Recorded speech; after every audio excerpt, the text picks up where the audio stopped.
8 लोगों की हत्या के 7 दिन बाद आखिरकार आज केंद्रीय गृह राज्य मंत्री अजय मिश्र का बेटा आशीष मिश्र क्राइम ब्रांच के ऑफिस पहुंचा। अब सवाल यह है कि आशीष की गिरफ्तारी होगी या फिर आज वो ऑफिस घर चला जाएगा। इस पर हम जरूर बात करेंगे, लेकिन शो की शुरुआत इस वक्त की बड़ी खबर के साथ। लखीमपुर केस में आशीष मिश्र से पूछताछ लगातार चल रही है। 8 घंटे हो गए हैं तब से पूछताछ चल रही है और 11 बजे का टाइम क्राइम ब्रांच ने दिया था, लेकिन आशीष मिश्र जो हैं वो 11 बजे से पहले ही 20 मिनट पहले 10:40 पर पहुंच चुका था क्राइम ब्रांच के ऑफिस और तब से लेकर अब तक लगातार आशीष से पूछताछ चल रही है। लेकिन जो वीडियो पेश किए गए हैं सबूत के तौर पर आशीष ने कि मैं उस समय घटनास्थल पर मौजूद नहीं था, उसमें 1 घंटे को लेकर 2:36 से लेकर 3:30 पर सवाल है। सूत्रों के हिसाब से जो खबर आ रही है वो यही है। आइए सीधे इस वक्त हम आपको लखीमपुर खीरी लिए चलते हैं। हमारे संवाददाता अभिषेक इस वक्त हमारे साथ हैं। अभिषेक, 8 घंटे हो चुके हैं, पूछताछ लगातार चल रही है, क्या कुछ अंदर से पता चल पाया है? और ये जो 1 घंटा 2:36 से लेकर 3:30 बजे तक का समय है, ये क्या मामला है?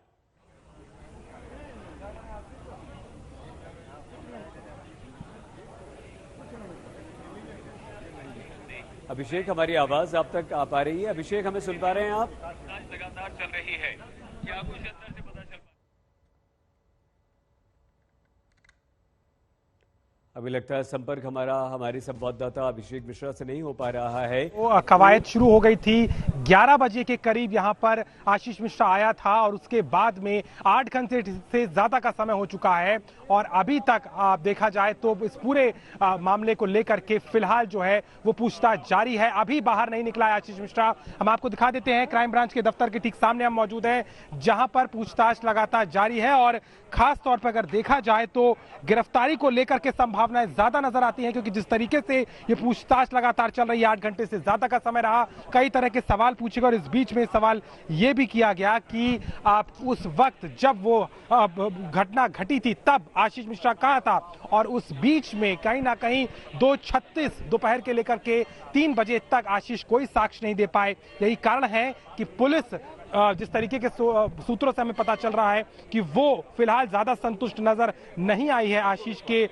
जवाबों से। ऐसे में देखना होगा कि क्या इस पूरे मामले को लेकर के क्या रुख होगा, क्योंकि सवालों के जवाब देने की असंतुष्टता एक तरफ दिखाई देती है तो वहीं 8 घंटे से ज्यादा की पूछताछ में एक एक सवाल पर पूरी तरीके से यहां पर पुलिस ने बयान लिए हैं, सबूतों को उसने रखा है, वीडियोस दिए हैं, एफिडेविट दिया है, लेकिन बड़ा सवाल अभी भी यही है कि क्या गिरफ्तारी होगी, क्योंकि तैयारी जो है वो यहाँ पर पूरी मुस्तैद है। शहर में भी पीएसी लगाई गई है अलग अलग स्थानों पर ताकि किसी भी तरीके की हिंसा ना भड़के और तमाम चीजों को मद्देनजर रखते हुए पुलिस ने यहाँ पे पहले ही तैयारी कर ली है। जी अभिषेक, कितनी संभावना इस बात की गिरफ्तारी होगी या नहीं?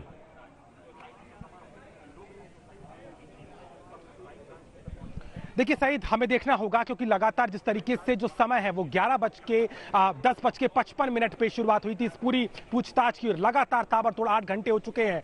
बीच में कोई अधिकारी बीच में आता है, फिर वापस जाता है, एसपी बाहर निकलते वो अंदर जाते हैं, लेकिन और इसके अलावा कोई सूचना अभी नहीं मिल पाई है। हालांकि जो हमको पता चल पा रहा है वो ये है कि लगातार 40 से ज्यादा सवालों को लेकर के यहाँ पर क्वेश्चनिंग की गई है, एक एक डिटेल हुई है, लेकिन संभावनाएं जो है वो लग रही है कि पुलिस अपनी हिरासत में लेगी, क्योंकि जिस तरीके से पूरी पूछताछ बढ़ी है और चूंकि एक एक हर एक एंगल को खंगाला जाना है, जो दावा किया जा रहा था, जो वीडियो में नजर आया था, और आशीष मिश्रा और उनके पिता केंद्रीय गृह राज्य मंत्री लगातार जो कहते रहे कि वो मौका वारदात पर मौजूद नहीं था, लेकिन जो हमें पता चल रहा है कि जो समय है 2:36 से 3:30 बजे का, उसमें कोई साक्ष्य, कोई प्रबल साक्ष्य नहीं मुहैया करा पाए हैं आशीष मिश्रा। ऐसे में हम आपको कुछ ही देर के लिए रोक रहे हैं, दोबारा आपसे बात करेंगे। बड़ी खबर इस वक्त आ रही है, बड़ी खबर यह है कि आशीष मिश्र की गिरफ्तारी हो सकती है।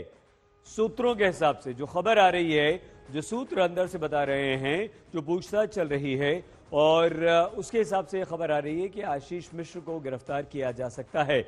अभिषेक, सूत्रों के हवाले से भी यह खबर आ रही है, कैसे, कितनी संभावना है इस बात की? देखिए बिल्कुल सही, जैसा कि मैं आपको बता रहा था कि जिस तरीके के सवाल जवाब किए गए हैं आशीष मिश्रा से इस पूरे मामले में, और कहीं ना कहीं पुलिस ने एक एक चीजों को खंगाला है। यहाँ पे एसआईटी की 6 सदस्यीय जो टीम थी उसने हर एक पहलू को देखा है और बार बार ये चीज निकल के आ रही है, क्योंकि जो बड़ा सवाल है वो यही है कि मौका वारदात पे जो वो समय था उस पर किसी तरीके से आप कोई एविडेंस नहीं दे पाए हैं आशीष मिश्रा। ठीक है अभिषेक हम कुछ देर के लिए रोक रहे हैं आपको, आगे और बातचीत करेंगे। अभिषेक मिश्रा हमारे संवाददाता जानकारी दे रहे थे। खबर यह आ रही है कि आशीष मिश्र को गिरफ्तार किया जा सकता है, लेकिन ये सूत्रों की खबर है। उधर लखीमपुर में हत्या के आरोपी आशीष मिश्र सुबह 10:40 पर आशीष पुलिस के सामने पेश हुआ। पूछताछ के बाद अपनी बेगुनाही के सबूत आशीष ने पुलिस को एसआईटी को सौंपे, गवाहों के हलफनामे दिए, लेकिन सवाल जवाब का यह सिलसिला लगातार चल रहा है। 3 अक्टूबर का सवाल पूछा गया कि आप 2:36 से 3:30 बजे के बीच कहां थे। खबर यह आ रही है कि इसका जवाब आशीष नहीं दे पाया।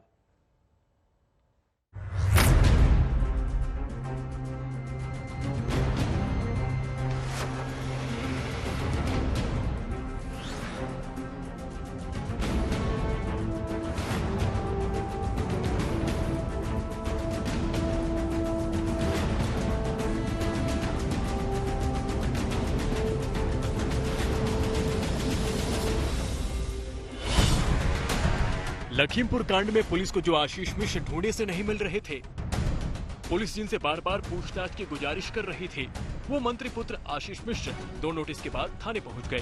कायदे से कड़े हुए बाल, छक सफेद कुर्ता पैजामा, माथे पर तिलक, लेकिन रुमाल से आशीष मिश्र ने अपना चेहरा छिपा रखा था। केंद्रीय गृह राज्य मंत्री अजय मिश्रा के बेटे आशीष मिश्रा को 11 बजे पहुंचना था। 10:40 पहले ही आज आशीष मिश्रा यहाँ लखीमपुर क्राइम ब्रांच पहुंच चुका है। अंदर गेट बंद हो चुका है, तमाम बड़े अधिकारी यहाँ पर मौजूद है, पुलिस फोर्स यहाँ पर तैनात है। अभी जानकारी ऐसी कोई नहीं है, आप लोग कृपया दूरी आप लोग बना लें। चलिए वो आ गए हैं, आप लोग पीछे आप लोग प्लीज। आशीष मिश्रा यहाँ पर आ चुके हैं, इस बात की पुष्टि हो गई है। आशीष मिश्रा यहाँ पहुंचे हुए हैं और अगर देखा जाए तो अब आशीष मिश्रा से पूछताछ होगी। जिस आशीष मिश्रा की तलाश में पुलिस को 2 नोटिस चस्पा करने पड़े, वो आशीष मिश्रा आज 11 बजे के वक्त से 20 मिनट पहले यहाँ पहुंच चुका है। ठीक 11 बजे क्राइम ब्रांच के दफ्तर में आरोपी आशीष मिश्र से पूछताछ शुरू हुई। आशीष मिश्र से उनके वकील और मंत्री अजय मिश्र के एक प्रतिनिधि की मौजूदगी में पूछताछ का सिलसिला चला। डीआईजी उपेंद्र अग्रवाल, लखीमपुर के एसडीएम के सामने धारा 164 के तहत आशीष के बयान दर्ज किए गए। आशीष ने 10 लोगों के बयान के साथ हलफनामा भी दिया, जिसमें कहा गया कि घटना के वक्त आशीष दंगल में ही था। साथ ही खुद को निर्दोष बताते हुए पूछताछ कर रही क्राइम ब्रांच टीम को दंगल में अपनी मौजूदगी के कई वीडियो भी सौंपे। मजिस्ट्रेट को अंदर बुलाया गया। मजिस्ट्रेट के सामने आशीष मिश्रा जो कुछ कह रहे हैं वो कलमबंद बयान माना जा रहा है। वहीं दूसरी तरफ आशीष मिश्रा अपने साथ कुछ इलेक्ट्रॉनिक एविडेंस के साथ करीब दर्जन भर लोगों का एफिडेविट लेकर के आए हैं, जो इस बात के लिए उन्होंने शपथ पत्र दिया हुआ है कि आशीष मिश्रा वहां पर कुश्ती के दंगल में जो आयोजन हो रहा था वहां पर मौजूद थे। आशीष ने क्राइम ब्रांच को जो वीडियो सौंपे वो वही वीडियो हैं, जिन्हें दिखाकर वो खुद को बेगुनाह बता रहा था। सूत्रों के मुताबिक पूछताछ के दौरान आशीष मिश्र ये साबित नहीं कर पाया कि ये वीडियो ठीक उसी समय के हैं जिस समय किसानों को उनकी थार गाड़ी ने कुचला था। जो आशीष मिश्रा से कहा गया कि आप उस घटना स्थल पर मौजूद नहीं थे, इस बात के सबूत दीजिए, तो वीडियो तो दिखा रहे हैं कि वो दंगल करवा रहे थे, पहलवानों के बीच में रेफरी का काम कर रहे थे, कमेंट्री कर रहे थे, लेकिन वो घटना के वक्त वहां नहीं थे। इस बात के अभी तक कोई ऐसे प्रमाण नहीं दे पाए, क्योंकि जो वीडियो है उसके उनके पास जो वीडियो है दूसरे मोबाइल से फॉरवर्डेड वीडियोज आए हैं। आशीष मिश्र आरोपी है, वो भी हत्या के, लेकिन केंद्रीय मंत्री के बेटे हैं। उनके पिता के पीछे बीजेपी समर्थकों की फौज है और इस फौज के लिए मंत्री का बेटा पूरी तरह से बेगुनाह है, चाहे उस पर कितने भी संगीन आरोप क्यों न हो। इसलिए जब आशीष मिश्र थाने में कदम रख रहे थे तो इधर मंत्री जी के दफ्तर के बाहर कार्यकर्ता हुंकार भरने लगे, इस दलील के साथ कि बीते रविवार को जो लोग जमा हुए थे वो किसान नहीं आतंकी थे। आशीष मिश्रा मोनू भैया दंगल स्थल पर थे, वो घटना जब तक कोई साक्ष्य नहीं तब तक कोई गिरफ्तारी नहीं। वहाँ किसान के रूप में आतंकवादी थे वहाँ पे। मंत्री जी भी समर्थकों के आगे किसी विजेता के अंदाज में कैमरे के सामने आए और कानूनी कार्रवाई से पहले ही बेटी की बेगुनाही का ऐलान कर दिया। ऐसा है, देखिए निष्पक्ष जांच होगी, और आप ये निश्चित हम लोग मानते हैं कि वो कार्यक्रम स्थल पर थे, घटना स्थल पर नहीं थे। ये सब लोगों को पता है। चलो चढ़ जाओ, पहुंच जाओ उनके पास दिया है, इसलिए पूछताछ के लिए गए हैं, है ना। किसी तरह की कोई ऐसी बात नहीं होगी, अगर बात होगी तो हम आपके साथ खड़े हैं। आगे की कार्रवाई हो सो हो, मंत्री के बेटे को थाने तक लाने में क्या क्या पापड़ बेले गए ये भी समझ लीजिए। पुलिस ने 7 अक्टूबर को घर पर नोटिस चिपकाया, फिर 8 अक्टूबर को भी नोटिस लगाया। सुप्रीम कोर्ट ने यूपी सरकार को फटकारा, पार्टी आलाकमान ने मामले में दखल दिया। लखीमपुर का मामला अपराध सियासत से आगे बढ़कर सच्चाई और मारे गए लोगों के इंसाफ का है। उम्मीद यही है कि जांच पूरी होने पर लखीमपुर हिंसा के असल गुनहगार कानून के शिकंजे में होंगे। लखीमपुर से संतोष शर्मा, आशुतोष मिश्रा और अभिषेक मिश्रा के साथ आज तक ब्यूरो। कानूनी कार्रवाई के बीच लखीमपुर पर राजनीतिक तकरार भी काफी तेज हो गई है। लखीमपुर हिंसा के मामले में मंत्री के बेटे आशीष को बुलाया गया था और आशीष आज पेश हुआ तो विपक्षी दलों ने सवाल किया कि पिता के मंत्री रहते निष्पक्ष जांच कैसे संभव है। विपक्ष आशीष की गिरफ्तारी और उनके पिता अजय मिश्रा की बर्खास्तगी की मांग पर अड़ा है ताकि जांच में कोई आंच न आ सके।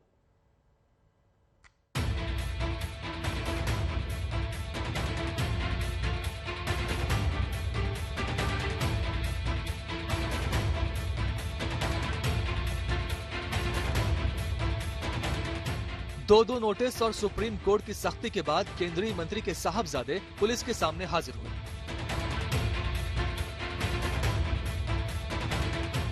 अपनी बेगुनाही का सबूत दिया और सारे के सारे आरोपों को झूठा बता दिया। लेकिन क्या लखीमपुर कांड के मुख्य आरोपी आशीष मिश्रा की ये दलीलें किसानों की मौत पर मचे कोहराम को शांत करने के लिए काफी हैं? क्योंकि जिस वक्त लखीमपुर के क्राइम ब्रांच के दफ्तर में आशीष मिश्रा से सवाल जवाब हो रहा था, ठीक उसी वक्त दिल्ली की सड़कों पर यूथ कांग्रेस ने अजय मिश्रा के इस्तीफे की मांग को लेकर संग्राम छेड़ रखा था।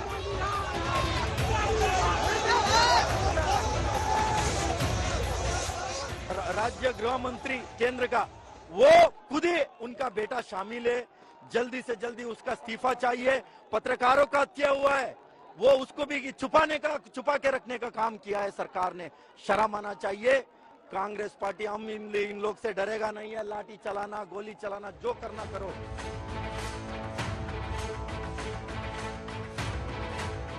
लखीमपुर कांड पर सक्रिय तमाम दलों के नेता लगातार दो ही मांग कर रहे हैं। पहली आशीष मिश्रा की गिरफ्तारी की और दूसरी अजय मिश्रा को पद से हटाने की। और इस मांग के पीछे की वजह आप खुद गृह राज्य मंत्री अजय मिश्रा के इस बयान से समझ सकते हैं। देखिए, निष्पक्ष जांच होगी और आप ये निश्चित हम लोग मानते हैं कि वो कार्यक्रम स्थल पर थे, घटना स्थल पर नहीं थे। ये सब लोगों को पता है। चलो चढ़ जाओ, पहुंच जाओ उनके पास दिया है, इसलिए पूछताछ के लिए गए हैं, है ना। किसी तरह की कोई ऐसी बात नहीं होगी, अगर बात होगी तो हम आपके साथ खड़े हैं, आपके साथ। बड़ी संख्या में समर्थकों की मौजूदगी में केंद्रीय गृह राज्य मंत्री ऐसी वैसी बात होने पर साथ का भरोसा दे रहे हैं और साथ के इसी भरोसे से पुलिस की कार्रवाई पर सवाल उठ रहा है। विपक्षी दल निष्पक्ष जांच के लिए मंत्री का इस्तीफा मांग रहे हैं। आरोपी आशीष मिश्रा ने सरेंडर जरूर किया है, बस एक दिखावा मात्र है, क्योंकि आरोपी के पिताश्री जो अजय मिश्रा जी हैं, देश के गृह राज्य मंत्री हैं, उनको अपने पद से जब तक इस्तीफा नहीं देते, अगर वो अपने पद पे बने रहेंगे तो निष्पक्ष जांच नहीं हो पाएगी। एक हफ्ते तक पुलिस जिनके घर पे ही नहीं पहुंच पाई, उस पुलिस से न्याय की क्या उम्मीद लगाई जाएगी? जब तक केंद्रीय गृह राज्य मंत्री अपने पद पे जमे रहेंगे, तब तक न्याय की क्या देश उम्मीद लगाएगा? सुप्रीम कोर्ट ने जिस तरह से उत्तर प्रदेश की पुलिस पर और सीबीआई पर बिना कुछ कहे सवाल उठाए हैं, ये केंद्र सरकार के लिए एक बड़ी बात है। उसको इस बात को सुप्रीम कोर्ट के इशारे को समझना चाहिए। हमारा मानना है कि सुप्रीम कोर्ट मॉनिटर्ड एसआईटी की जांच से ही इसके अंदर सच सामने आ सकता है। उधर अजय मिश्रा अपने इस्तीफे की मांग को पहले ही फिजूल बता चुके हैं। लखीमपुर का केस सामने आने के बाद से ही वो अपने बेटे की बेगुनाही पर भरोसा जता रहे हैं, लेकिन उनकी इस दलील पर ना तो विपक्षी दलों को भरोसा है और न ही किसान नेताओं को। उनका पिता देश का गृह राज्य मंत्री रहेगा, पुलिस सख्ताई से उससे पूछताछ कर ही नहीं सकती। ऐसे सवाल इसलिए भी उठ रहे हैं क्योंकि लखीमपुर हिंसा के 6 दिन बीत जाने के बाद पुलिस मुख्य आरोपी आशीष मिश्रा से पूछताछ कर सकी, वो भी 2 बार की गुहार के बाद। यही वजह है कि आज तक से बातचीत में प्रियंका गांधी ने इस मुद्दे को सीधे पीएम से जोड़ दिया था। आपने इतना भी नहीं कहा कि अन्याय हुआ है इन लोगों के साथ, कि ये जो हुआ ये गलत हुआ, इतना भी नहीं कहा। अब आप क्या मैसेज दे रहे हैं? आपके गृह राज्य मंत्री जो पिता हैं इस अपराधी के, वे बयान दे रहे हैं कि वो वहां नहीं था। जितने भी लोग वहां मौजूद थे वो कह रहे हैं कि हमने देखा, हम पहचानते हैं उस लड़के को, हम वहां थे। जो पत्रकार वहां पे कुचले गए हैं उनका परिवार कह रहा है कि वो पहचानता है। सब कह रहे हैं, आप सुनने के लिए तैयार नहीं है। आप कह रहे हैं कि आप सिर्फ उनके पिताजी की बात सुनिए। मंत्री के बेटे से पूछताछ के बाद भी विपक्षी सवाल उठा रहे हैं कि पिता के मंत्री रहते क्या जांच पर कोई असर नहीं पड़ेगा, और इसी मुद्दे को लेकर पूरा विपक्ष सरकार पर हमलावर है। लखीमपुर से संतोष शर्मा, आशुतोष मिश्रा और अभिषेक मिश्रा के साथ आज तक ब्यूरो। उत्तर प्रदेश के चुनावी माहौल में विपक्ष को योगी सरकार के विरुद्ध लखीमपुर खीरी कांड की शक्ल में एक बड़ा हथियार मिल गया। न्याय की मांग में अगर वोट मिल जाए तो क्या बुराई। विरोधी पार्टियां इसे एक अवसर के रूप में ले रही हैं और उन्हें लगता है कि इससे बेहतर हमें अवसर नहीं मिल सकता। इसीलिए माहौल काफी गर्म है और विपक्षी पार्टियां चाहती हैं कि उन्हें इसका फायदा मिले।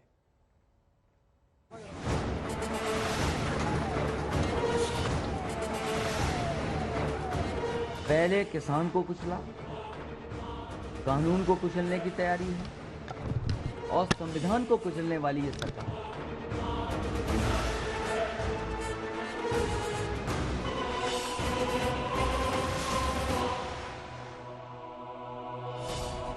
यूपी के चुनावी माहौल में लखीमपुर कांड से ऐसी सियासी लहर उठी है कि पूरा का पूरा विपक्ष एक साथ यूपी सरकार पर हमलावर हो गया। किसानों की मौत से शुरू हुआ सियासी संग्राम अब कानून और संविधान तक पहुंच गया है। यूपी की सियासी भट्टी को लखीमपुर कांड के कोयले ने तेजी से दहका दिया है। कांग्रेस, एसपी, बीएसपी तीनों लखीमपुर की आग से बीजेपी का कमल झुलसा देने को बेकरार हैं। आग कहीं ठंडी न पड़ जाए, इसलिए तीनों पार्टियों ने हवा देने की अपनी अपनी तैयारी कर ली है। समाजवादी पार्टी के अध्यक्ष अखिलेश यादव 12 अक्टूबर से चुनावी एक्शन शुरू करने वाले हैं।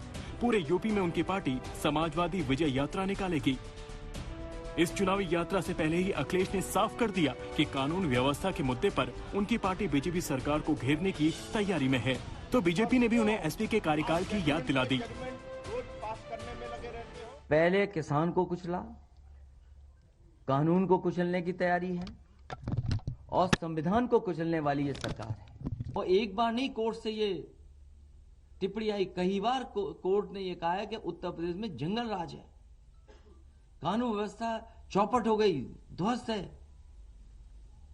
और उसका परिणाम देख लीजिए क्या है। 2012 से मैं 2016 तक की कहीं बात करूं तो 200 से ऊपर आपके यहाँ दंगे होते थे।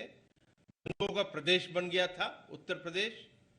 और आपके यहाँ कहीं संविधान की बात करते हैं जिसके अंदर सबसे महत्वपूर्ण चीज होती है विचारों की अभिव्यक्ति, और उस विचारों की कहीं कोई अपना विचार रखना चाहे एक पत्रकार जो शाहजहांपुर का था, तो आपने और आपकी सरकार ने और आप लोगों ने मिलकर षड्यंत्र रचकर उसको जिंदा जला दिया था। तो कहां की बात कर रहे हैं।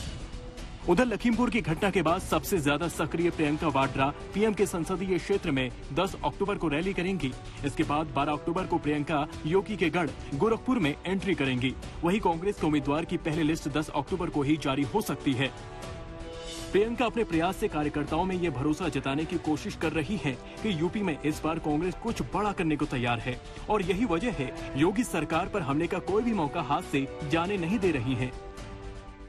जो करोड़ों सफाई कर्मचारी हैं, करोड़ों दलित बहन भाई हैं, जो करोड़ों महिलाएं अपने घरों में रोज सुबह झाड़ू लगाती हैं, उनके बारे में कहा है। एक ऐसा नजरिया हमारा मुख्यमंत्री रखता है, एक ऐसी मानसिकता है उनकी कि वो इस तरह की बात करते हैं। वहीं बीएसपी अध्यक्ष मायावती भी पूरे एक्शन में आ गई हैं। 9 अक्टूबर को बीएसपी के संस्थापक काशीराम की पुण्यतिथि के मौके पर लखनऊ में मायावती ने एक बड़ी रैली से अपने अभियान का आगाज कर दिया। यहाँ बीजेपी, सपा व कांग्रेस पार्टी के साथ साथ आम आदमी पार्टी, ओबीसी की पार्टी, शिवसेना व अन्य और भी पार्टियां जो अपने अपने वोट की खातिर अभी से ही यूपी की जनता को किस्म किस्म के वायदे कर रही हैं, तो वो केवल हवाई है, उसमें रत्ती भर भी दम नहीं है। इन 3 बड़े खिलाड़ियों के अलावा इस बार यूपी के मैदान में नए खिलाड़ी भी हैं। भीम आर्मी के चीफ चंद्रशेखर भी लखीमपुर के बहाने दमखम ठोक रहे हैं। अगर 7 दिन के अंदर गिरफ्तारी नहीं होती तो हम जैन साहब के नेतृत्व में, यहाँ की टीम के नेतृत्व में प्रधानमंत्री आवास को उनका घेराव करने का काम जो है करेंगे। भीम आर्मी और आजाद समाज पार्टी चुप नहीं बैठेगी। ओवैसी और राजभर ने अलग मोर्चा खोला हुआ है। सारे संकेत तो यही बता रहे हैं कि इस बार बीजेपी के लिए यूपी की लड़ाई 2017 जितनी आसान नहीं होगी। हालांकि विरोधियों पर भी जवाबी वार योगी ने भी तैयार किया ही होगा। आज तक ब्यूरो। स्वागत एक बार फिर से आपका शंखनाद में। आपके साथ मैं हूं सईद अंसारी। और अब खबर शाहरुख खान के बेटे आर्यन खान की। आर्यन गुनहगार है या शिकार, ये सवाल तब खड़ा हुआ जब उद्धव सरकार में मंत्री नवाब मलिक लगातार एनसीबी के विरुद्ध खुलासे कर रहे हैं। आज नवाब मलिक कुछ और सबूतों के साथ सामने आए। एनसीबी की कार्रवाई को कटघरे में उन्होंने खड़ा कर दिया। इस बार एक और बीजेपी नेता पर नवाब मलिक ने आरोप लगा दिया। हम आपको पूरी खबर बताएंगे, लेकिन शो की शुरुआत इस समय की एक बड़ी खबर के साथ हम कर रहे हैं। ड्रग्स मामले में एनसीबी ने अरबाज मर्चेंट को, ड्रग्स देने वाले शख्स को गिरफ्तार किया है। एनसीबी ने इस व्यक्ति को पकड़ लिया था। कल पूछताछ करने के बाद इसे आज गिरफ्तार कर लिया गया। और एनसीबी के अनुसार इस ही शख्स ने, यानी कि इस व्यक्ति ने अरबाज को ड्रग्स सप्लाई की थी, जिसे आर्यन खान तक पहुंचाया गया। वहीं एक और बड़ी खबर, आर्यन खान की जमानत के लिए मुंबई सेशन कोर्ट में दाखिल याचिका हो चुकी है, जिस पर सोमवार को सुनवाई होगी। बहरहाल आर्यन खान, जो कि शाहरुख खान का बेटा है, वो मुंबई की आर्थर रोड जेल में बंद है।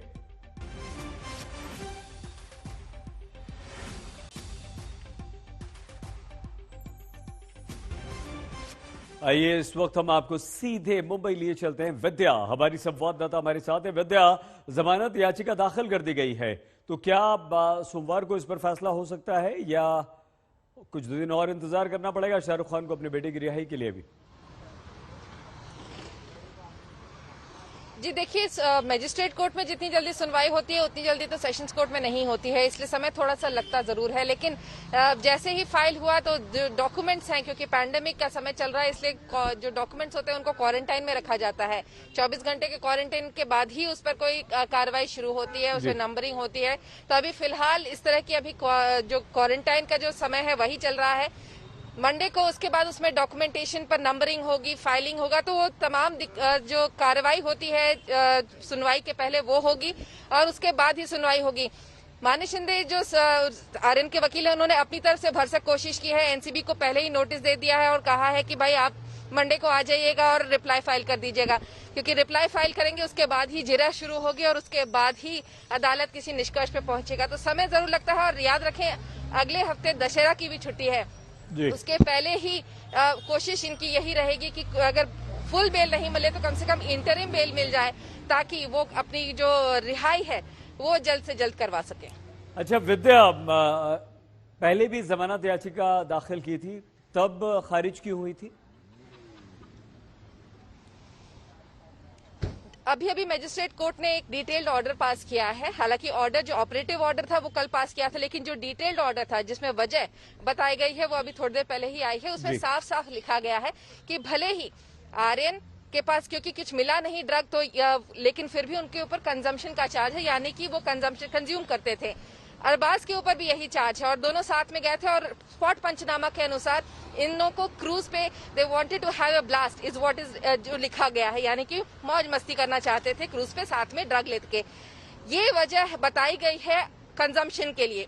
लेकिन अदालत ने देखा कि भले ही इनके ऊपर कंजम्पशन का चार्ज है, लेकिन जो बाकी जो आरोपी हैं जिन्होंने ड्रग सप्लाई किया, जिनके ऊपर कमर्शियल क्वांटिटी है, वो भी इसी केस में, और ये पूरा एक केस है, तो इसमें अलग अलग करके किसी के लिए कुछ नरम व्यवहार और किसी के लिए गर्म व्यवहार ऐसा नहीं किया जा सकता। ये पूरा एक मामला है और इसी वजह से मजिस्ट्रेट कोर्ट ने सारे डॉक्यूमेंट्स सेशंस कोर्ट ऑलरेडी भेज दिए शुक्रवार को ही, ताकि वहां पर जल्द से जल्द सुनवाई हो सके।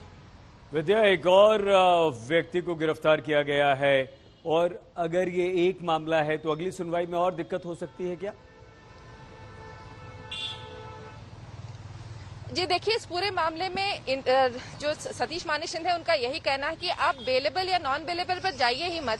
हमारे क्लाइंट के पास यानी आर्यन खान के पास तो कुछ मिला ही नहीं है। तो जब ये पूरा मामला और जितने एविडेंस हैं वो सारे के सारे ऑलरेडी एनसीबी के पास हैं, तो हम क्या तोड़ मरोड़ कर सकते हैं एविडेंस के साथ, किस विटनेस को इन्फ्लुएंस कर सकते हैं।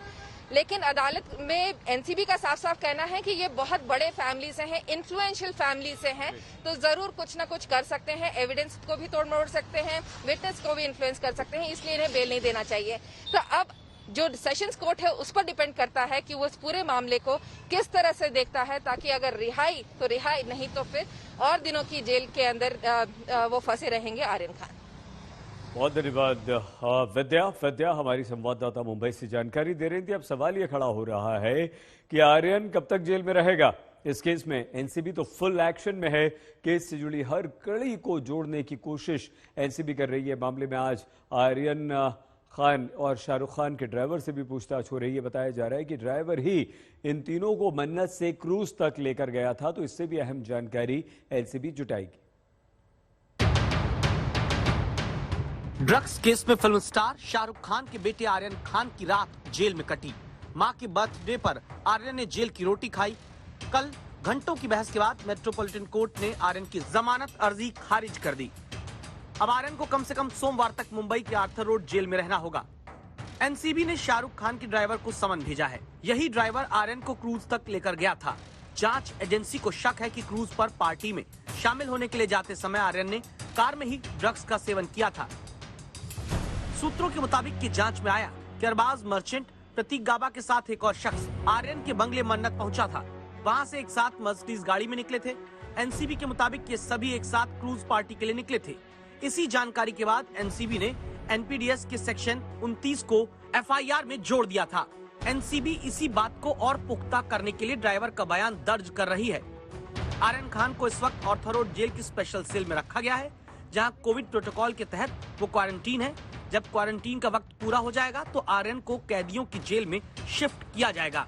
इन सब के बीच सवाल खड़ा होता है कि आर्यन खान अब बेल के लिए आगे क्या करेंगे और उन्हें कब तक जेल में रहना पड़ेगा। शनिवार रविवार कोर्ट बंद होने की वजह से आर्यन को जेल में ही रहना है। आर्यन जेल में है, लेकिन बाहर ड्रग्स केस पर घमासान जारी है। आज तक के हाथ लगी पंचनामा की कॉपी में एनसीबी का दावा है कि अरबाज ने आर्यन के साथ ड्रग्स लेने की बात कबूली है। इस रिपोर्ट में ये भी कहा गया कि अरबाज मर्चेंट के जूते से चरस बरामद हुई। पंचनामा के मुताबिक एनसीबी ने आर्यन से पूछा कि क्या वो चरस का सेवन करते हैं, तो आर्यन ने चरस लेने की बात स्वीकारी। एनसीबी ने फिर सवाल किया कि क्या क्रूज में चरस लेकर जा रहे थे।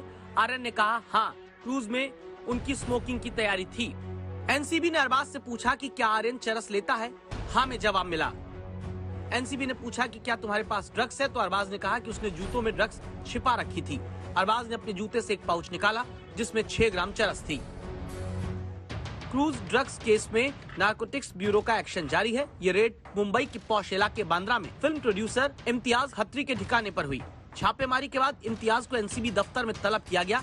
इम्तियाज खत्री का बड़े सितारों के साथ उठना बैठना रहा है। नारकोटिक्स कंट्रोल ब्यूरो का कहना है कि जो रेड है वो पूरी तरह से कंप्लीट हो चुकी है। 2 गाड़ियों में ये ऑफिशियल यहाँ पर आए हुए थे। कुछ बयान दर्ज किए गए हैं इम्तियाज खत्री के घर के अंदर से, और फिलहाल ये जो गाड़ी है ये भी नारकोटिक्स कंट्रोल ब्यूरो की गाड़ी है जो लगातार रेड में शामिल रही है। घर के अंदर रेड हुई है। इम्तियाज खत्री बॉलीवुड के कई सितारों से उसके लिंक है, बड़ा बिल्डर माना जाता है। उसके ठिकानों पर यहाँ पर रेड हुई है और रेड करने के बाद अब नारकोटिक्स कंट्रोल ब्यूरो की टीम यहाँ से वापस जा रही है। बहरहाल ड्रग्स केस में एनसीबी फुल एक्शन में है। जहाँ रोज नए खुलासे होते हैं, वहीं आर्यन की मुश्किलें कम होने का नाम नहीं ले रही। विद्या और सौरभ बक्तानिया के साथ अरविंद ओझा, मुंबई आज तक। क्रूज ड्रग्स मामले में शाहरुख खान का बेटा आर्यन मुंबई के आर्थर रोड जेल में बंद है और इस बीच सोशल मीडिया पर एक वीडियो वायरल हो रहा है। लोग वीडियो को शेयर करते हुए लिख रहे हैं कि एनसीबी दफ्तर के बाहर शाहरुख ने आर्यन से मुलाकात की, दोनों एक दूसरे के गले मिले। लेकिन India today anti fake news war room ने इस वीडियो की पड़ताल की तो सच्चाई कुछ और निकली।